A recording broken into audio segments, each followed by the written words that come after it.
स्त्रियांच्या अंधारात पेटून जाण्याची होती, म्हणून तर आज जगती अमर आई सावित्री, अमर आई सावित्री. नमस्कार, माझे नाव अमृता आठवते. मी इयत्ता 8वी शिकते. मी आज तुम्हाला सावित्रीबाई फुले यांच्याविषयी 2 शब्द बोलणार आहे.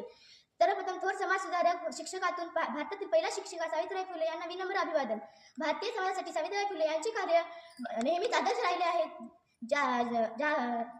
अत्यंत प्रतिकूल परिस्थिती 3 जानेवारी 1831 मध्ये महाराष्ट्रातील नायगाव मध्ये त्यांचा जन्म झाला.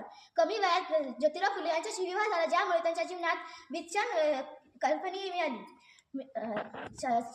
ज्योतिरावांनी त्यांना शिकविले, वाचायला लिहायला शिकविले आणि त्यांच्या साथीने 1848 साली पुण्यात पहिली मुलींची शाळा सुरू केली. समाजाने प्रचंड विरोध केला, पण ते जुगाडून शिक्षण सतीप्रथा जाती व्यवस्था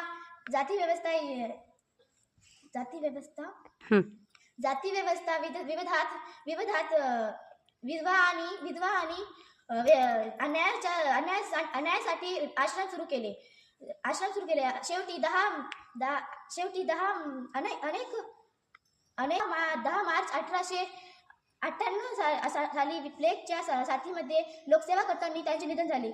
त्यांना माझे कोटी प्रणाम. धन्यवाद.